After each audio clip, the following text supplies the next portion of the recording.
Hello and welcome everybody, once again to a brand new episode of r/MaliciousCompliance. My name's Ryan, the official host here on Reddit Voice, and I look forward to bringing you guys today's top stories. Before I do, I'd really appreciate it if you could hit that subscribe button, as well as make sure you got notifications turned on. That way you could stay up to date with all the latest and the greatest. We're going to be starting today's video off with a tale that's title is short and simple. The Thermostat War.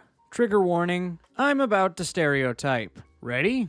Men tend to like colder temperatures than women. We good? Okay. It's a tale immemorial. One person in a work setting wants the thermostat at one temperature, and someone else wants it at a different temperature. One person set it, and the other resets it. I work in a lab setting, not a medical or microbiology lab, but an analytical lab all the same. We have a large open area with a bunch of sensitive equipment and offices around the edge of the building. This happened a couple years ago when I started the job about 5+ years ago. There's a charging of the guard. The older workforce was retiring and new people were coming on board. Changing, not charging, my bad. This meant a bunch of new hires in a fairly short period of time. The old crew that worked in the lab were a bunch of good old boys. Not in a negative sense, but older gentlemen. We work in the southern US, and we loved our AC. We would occasionally have to go outside to do various tasks, and when coming back inside, it was nice to have a cool environment. We would also have to repair sensitive instruments and run samples, all while wearing personal protective equipment. Gloves, goggles, lab coats, PPE, which would make a person quite warm. These instruments are so sensitive that temperature swings would cause issues. We had the temperature set at around 72 Fahrenheit year-round. Not too cold, not too hot. Everyone's happy, including the instruments. After a couple of years, they all began retiring. We hire a new lady, and I hesitate to call her a Karen, because she wasn't Karen-like except for one issue. So let's call her Mary. Mary came on to run the quality control aspect of our lab. In order to operate our lab, we have to be certified, and maintaining that certification was Mary's job. Think FDA, EPA, DOD, something along those lines. These guidelines are strict, and not complying is a huge deal. As more people leave, we hire more people, a few of whom are Mary's former co-workers, all of whom are great workers, and all of whom are women. The lab is now 2 guys and 5 women. After a while, I noticed the thermostat starting to creep up, and I wouldn't turn it back down. The thermostat is somewhat close to my office, so I unconsciously kept an eye on it. Remember how the instruments are sensitive? They sure as hell didn't like the temperature constantly being changed. This means a bunch more work for me to recalibrate them multiple times a week. So I bring this up at a meeting. So I noticed that the thermostat's being changed, and it's starting to affect the instruments in a negative way. Can we not touch the thermostat? Well, I am cold in my office, so I need it to be warmer so I'm not cold. Maybe put on a jacket, Skeletor? We can't have the temperature swinging throughout the day. Well, it's not just me that's cold. Some of the other women have told me they're cold as well. A couple of her friends back her up. Okay, well, maybe everyone wears a jacket. I'm not sure what to do, but we can't have the temperature changing. Well, if it can't change, why don't we just set it higher and leave it there? Why don't we vote on what temperature to keep the lab? Well, crap. I didn't think this through, and now I know what's going to happen. I didn't have a specific reason to keep it at 72. It's just what we always did. The only other person that likes it nice and cool is my boss. He doesn't care as much since his office has its own thermostat. So, outnumbered and defeated, the new temp is 77, and everyone is told not to change it. Working in the lab becomes a bit miserable for me. I'm trying to work and sweating quite a bit. If you're cold, you can always put on clothes. When I'm sweating while working, taking off clothes or PPE isn't an option. The ladies in their offices are nice and happy, but I'm miserable. Goggles consistently fogging up, sweat stains on my work clothes, just sticky and sweaty all day. Not fun. At least I got a fan for my office. This goes on for a while, and I know it's only 5 degrees, but I'm a sweaty guy by nature, and it made a big difference. Then one day, we're updating our certification. We all have to reread and sign off on the new certification and go over the procedure for noting non-compliance issues. I actually care about my job and actually read the entire document instead of just signing off that I did. This also meant I got to sit in my office in front of my fan for a couple days. It's not as bad as a legal document, but it is a chore. I read something in the document that perks my ears up, and I go talk to Mary. Hey Mary, just had a quick question about this new certification and documenting non-compliance. Got a second? Sure. We have to take any non-compliance very seriously. Do you need a form? I think so. What happens if we note a non-compliance? Well, our certification dictates that we have to file it and keep it on file for 5 years, and perform a root cause analysis to figure out why it happened, and prevent it from happening ever again. All of this needs to be documented and filed. We usually do this at the end of every month. Now, I have done a root cause analysis before, and it takes a good bit of time and effort. Non-conformances are a big deal. A good lab might have a 1 to 2 year, a bad lab, maybe 10.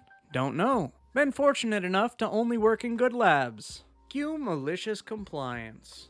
Every day, I come in, fill in the non-conformance form, and put it in the system. The non-conformance? The temperature outside is specified range for the lab. You see, our certification covers a wide variety of laboratory types. And while we're not a microbiology lab, our certification does cover these labs, and they need to be kept cold to prevent microbial growth. If you've ever wondered why hospitals seem to be cold all the time, this is why. The certification temp? 68 to 72 degrees Fahrenheit. At the end of the month review, there are 20 plus non-conformances. Our director's livid. A meeting with the director, my boss, Mary, and me is called. OP, why in the world are you submitting the same non-conformance over and over each day? Well, I noticed a non-conformance and reported it via the proper channels. I came in each day and noticed the same one again. Was I not supposed to report it? Big no-no to say not to report it. Well, no, you should report it, but why didn't you just fix it? It would take 10 seconds to change it on the thermostat. Well, I would, but we took a vote, and it was voted to stay at 77 degrees Fahrenheit, and I was told I couldn't change it. Is this seriously all over the damn temperature in the lab? Yes, sir. We used to keep it at 72, but we took a vote at the lab and decided on 77. I wasn't in favor of it, but was told this was the new temperature. Boss starts to chuckle. well, those are just the recommended temps. We can set it to whatever we want as long as it doesn't change. Why don't we just remove these non-compliances and move on? Produce the certification document. Actually, if you read it, there isn't any leeway. It says the lab is required to stay between 68 to 72. Everyone reads the certification. He's got you there, Mary. Better start those root cause analysis. Just fix it. The next day, I come in and maintenance is putting a lockbox around the thermostat. The heat kicks on if the temperature drops below 68, and the AC kicks on when it goes about 72. Yes! Well, I guess since Skeletor is actually Mary, it would be more of a No! edit. For those saying 77 is too hot, due to the layout of the ductwork, the offices always tended to be a little bit colder than the lab itself, and the thermostat was in the middle of the lab. So if the thermostat was 77, it would be about 75 in the offices. Looking back, it was probably some sort of misguided power move, as if to say, more people in here agree with me than with you, so even if you've been here longer, I have more power. Edit 2. I forgot to mention, I had tried and failed to have some MC by pulling out the instrument manuals and to show the correct operating conditions. The instrument parameters are only suggested and not required. Fail. Edit 3. Recently, I volunteered to switch offices. We turned an unused storage room into an office and moved our limbs. Laboratory Information Management System. Server into that office. Now, this server is the size of a large desktop and definitely does not heat up that badly. Why did I volunteer? Company policy says all server rooms have to have their own temperature control. As I'm typing, it's a beautiful 66 degrees in my office, and the lab controls still cannot be changed. TLDR, Mary wants to keep the office lab at a specific temperature. I find a rule in something that she's responsible for that dictates the temperature of our lab to be at the temperature that I like. Karen and her email problems. A bit of background first. I own a web hosting and MSP company which I've set up 2 years ago with some friends with similar interests. We have a few serious clients, but things have been sailing smoothly and quietly for some time. We're not a big company, and we only spend a few hours a week doing actual work for it. So we have a phone support, even though nobody's almost ever physically at a desk when we get a call. So we only get calls maybe twice a week. We pick up, walk to a PC or grab a laptop in the meantime. Sometimes it takes a minute after picking up the phone before we can actually help. Most of our clients know this and have no problem with it at all. We usually provide quick solutions, and most of the time we do support for free. The actors, me, obviously. Karen, angry lady, client company's administrative person. She was just hired 2 weeks ago. Boss, client boss that I've had regular contact with. And here goes the story. Me. Thank you for choosing my Del Taco. What can I make fresh for you today? Hi, I'm with Karen from company. I have issues sending email. I'm sorry to hear that. If you give me a second, I'll walk to my desk so I can look into it. Now, it's important to note that we know most contacts from the bigger clients and are on a first-name basis with most.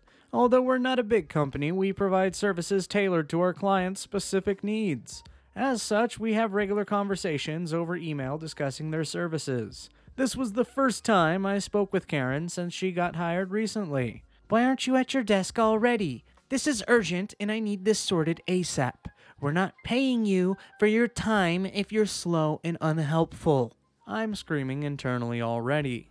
I'm sorry, Karen. I'm just now arriving at my desk. I see you've been recently added to the mall system. Is this the first time you've tried sending an email from your... No, I've sent many emails, probably more than you. I know how to send an email, okay?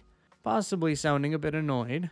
I was going to ask if this was the first time you tried to send an email from your corporate email account.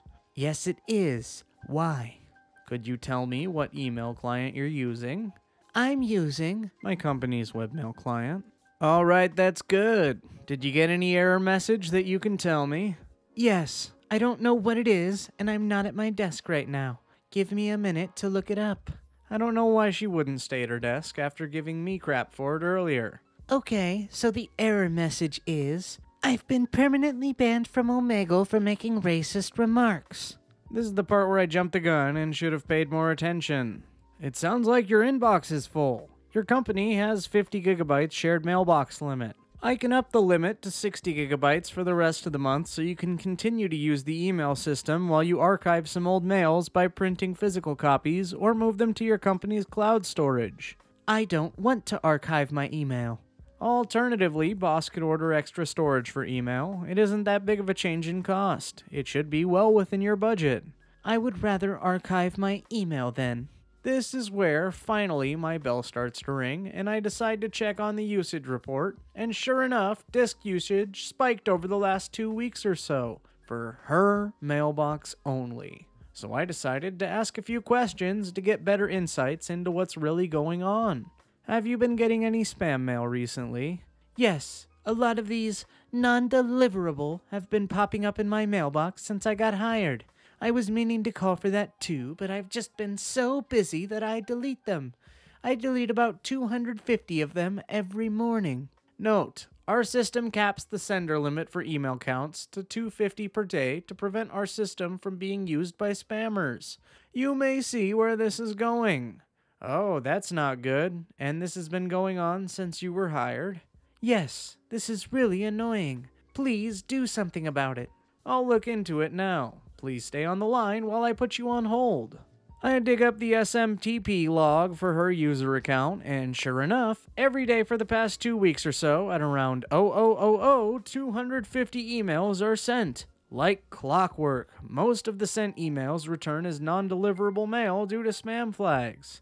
Now, this is a mailbox that they use for their administration, meaning they get their invoices and appointments in there. She recently gained access rights to the mailbox, which is right when things started to go wrong. Hi, Karen. Are you still on the line?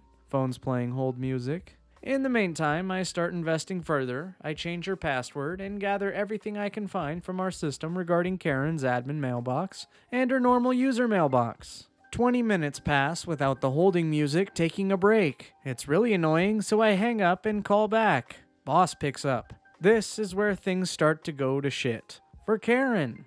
Thank you for calling Del Taco. What can I make Del Fresh for you today?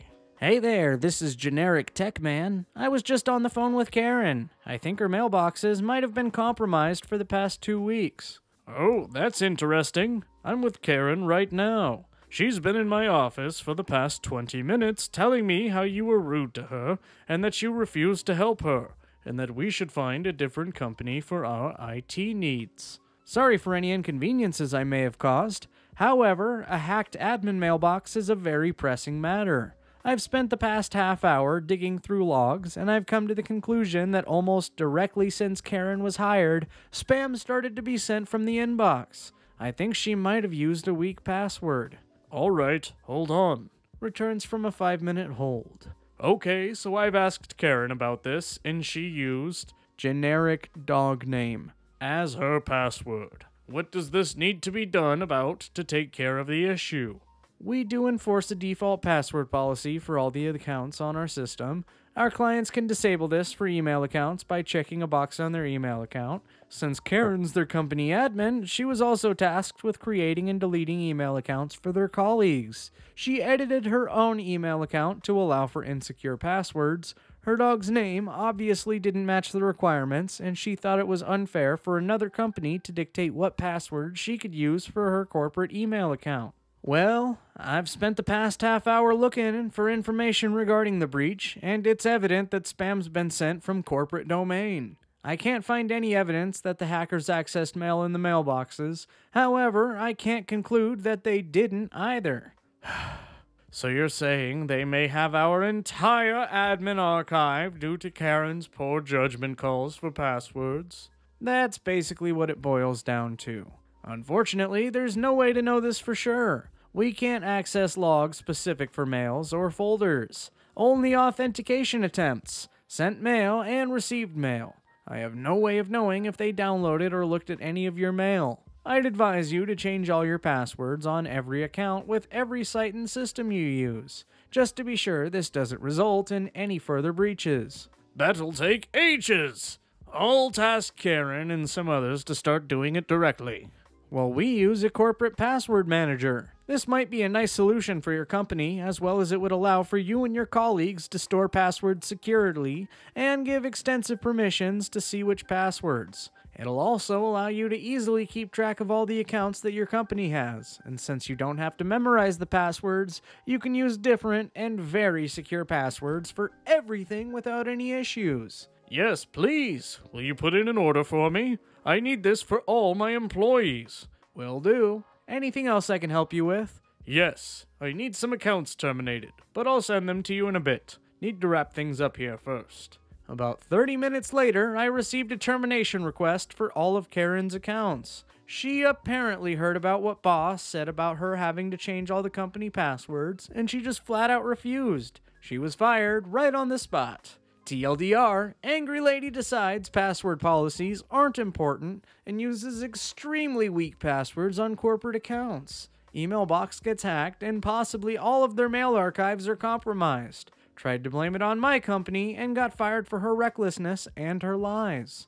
Update. I just now received a call on my personal cell from the boss. I believe I once gave it to him for an on-site job at his house back when I was getting started. He thanked me for my directness and not actually trying to fight the claims of Karen over the phone. As outgoing phone calls are recorded from my client's side of the recording, was able to be used as evidence in support of her termination, so she has no chance of trying to fight it and couldn't argue outside of pressure caused to get her fired, as that's illegal in my country. I told him I was happy to take care of all their business needs and hung up, feeling satisfied with my work for today. Update 2. So all this was posted yesterday on another sub. The events of the story happened yesterday. Today I spoke with some of the other office people from my client company regarding the aftermath of their hacked mailbox. The boss of the company asked me to send an email to his entire company to explain the situation and what happened. Apparently, I explained it so clearly to him that he wanted me to address his staff in the same manner. I wrote up an email explaining in layman terms what happened and that it was totally preventable, and included tips for good passwords. I also told them that a password manager is being rolled out and that the usage of this is mandatory. All questions about the password manager should go to us directly and that we're responsible for supporting the rollout, even though it's not our product. In response to this email, me and my colleagues got several calls about what happened. They have a lot of work from home and on-the-road employees, so there's a lot of office gossip that's delayed. Most of them specifically asked what happened to Karen, as she sent a company-wide email 2 weeks earlier introducing herself and telling everyone about her responsibilities and duties. I'm important. I'm basically your new boss. Do as I say or get fired. I didn't go into much detail, but I told them all how Karen acted and how I might have accidentally mentioned something about a Reddit post for the full story to a friend who works for the company. Whoopsie. And there you have it, folks. The end of the video. Woo! That was a long one, over 20 minutes. If you liked it, be sure to leave a like on the video, as well as make sure you're subscribed with notifications turned on so you could stay up to date with all future videos. Our videos come at you hard, they come at you fast, and they come at you every single day, well, just about. So if you're not subscribed already, you're a fool. It's okay, I forgive you though. You can still do it. You can still subscribe and be a part of something great. As always, my name's Ryan, the official host here on Reddit Voice, and I look forward to seeing you guys in the next video.